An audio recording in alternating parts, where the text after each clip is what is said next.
السلام علیکم dear and respected thinkers, حاضر ہوں قرآنک ریفلیکشن میں۔ آج ہم تھوڑا سا انڈرسٹینڈ کریں گے سورہ الانفال کو۔ ڈیوائن ہیلپ کا نام دیا ہے میں نے اس سورت کو۔ 75 آیات اور 10 رکوع پر مشتمل یہ ایک مدنی سورت ہے جو جنگ بدر کے فوراً بعد نازل ہوئی۔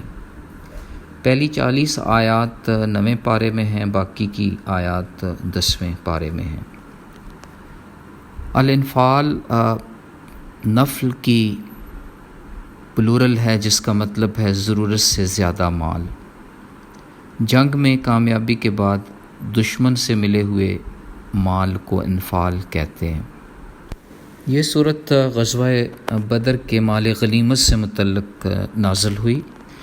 اس صورت میں جنگی قیدیوں، امن و امان اور مال غنیمت کی تقسیم سے متعلق قانونی ہدایات موجود ہیں۔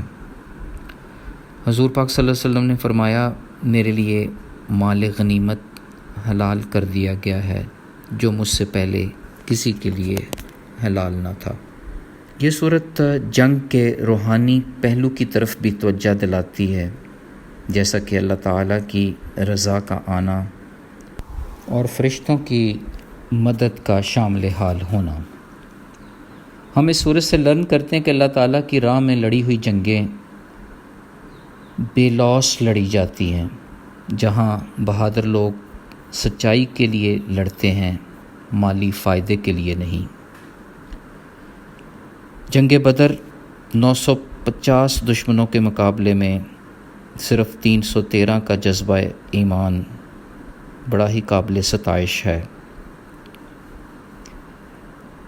حبیب پاک صلی اللہ علیہ وسلم کی غزوہ بدر سے پہلے کی دعائیں نہایت شاندار ہیں۔ دعا کرتے ہوئے کہتے ہیں، اے اللہ اپنا وعدہ پورا فرمائیے، اگر مسلمانوں کی یہ چھوٹی سی جماعت آج ہلاک ہو گئی تو پھر زمین پر تیری عبادت کون کرے گا؟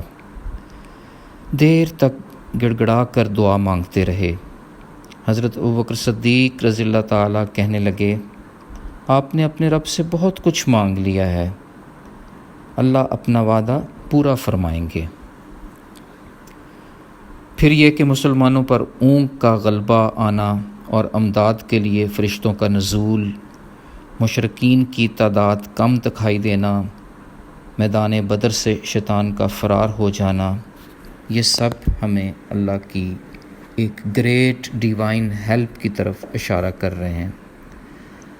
پھر 20 مجاہدین 200 دشمنوں پر اور 100 مجاہدین 1000 پر غالب رہیں گے۔ اس جنگ میں 70 کافر مارے گئے اور 70 ہی قیدی ہوئے، جن کو پھر فدیہ دے کر چھوڑ دیا گیا۔ مہاجرین اور انصار کے لیے انعامات کی بارش ہوئی اور انہیں جنت کی بشارت دی گئی۔ یوں ہم لرن کرتے ہیں کہ تعداد اہم نہیں ہوتی، بلکہ قوت ایمان ہی سرچشمہ حیات ہے۔ بدری اسپرٹ آج بھی بروئے کار لائی جا سکتی ہے، اگر اخلاص اعلیٰ پائے کا ہو اور ایمانی قوت اپنے عروج پر ہو تو یقیناً ڈیوائن ہیلپ اترتی ہے۔ یوں مزید غور کرنے سے ہمارے علم میں آتا ہے کہ اہل ایمان 5 خوبیاں رکھتے ہیں۔ اللہ کا نام لینے پر ان کا دل ادب و احترام سے کھل اٹھتا ہے۔ قرآن سن کر ان کے ایمان میں مضبوطی آتی ہے۔ وہ قرآن کو سمجھتے ہیں اور اللہ پر بھروسہ رکھتے ہیں، نماز قائم کرتے ہیں اور اللہ کی راہ میں خرچ کرتے ہیں۔ ہم نے یہ بھی دیکھا کہ ایمان کی قوت اگر مضبوطی اختیار کر لے تو اللہ تعالیٰ مسلمانوں میں باہمی الفت ڈال دیتے ہیں۔ سچے مومن کسی اور سے آس امید نہیں لگاتے، اللہ کے ذکر سے ان کے دل نرم ہو جاتے ہیں۔ بدنی عبادت یعنی نماز پڑھتے ہیں اور مالی عبادت یعنی صدقہ دیتے ہیں۔ یوں کامل ایمان والے بلند و بالا مقام پر فائز ہوں گے انہیں اللہ کی ہمیشہ رضا حاصل رہے گی۔ ہماری یہ بھی ٹریننگ ہو گئی کہ فتح رب کی طرف سے ہی آتی ہے اور ہمارے تمام معاملات کے لیے اللہ ہی کافی ہے۔ وہی کافروں کی آڈ سکیمز جو اہل ایمان کے اگینسٹ ہوتی ہے انہیں کمزور کرتا ہے۔ اس صورت میں ہمیں واضح کیا گیا ہے کہ بری باتوں سے خود بھی بچنا ہے اور دوسروں کو بھی بچانا ہے، امانتوں کو قائم رکھنا ہے اور خیانت سے بچنا ہے۔ مال و اولاد آزمائش ہیں، تقویٰ کی مدد سے اس آزمائش سے بچا جا سکتا ہے۔ ڈیوائن ہیلپ کے تناظر میں ہمیں یہ بھی ذہن میں رکھنا ہے کہ نیک کام اللہ تعالیٰ کی ہی توفیق اور مدد سے ہوتے ہیں۔ دل اللہ رب العزت کے اختیار میں ہے۔ حضور پاک صلی اللہ علیہ وسلم نے فرمایا، بلا شبہ بنی آدم کے دل اللہ تعالیٰ کی انگلیوں کے درمیان میں ہیں، وہ جس طرح چاہتا ہے انہیں پھیر دیتا ہے۔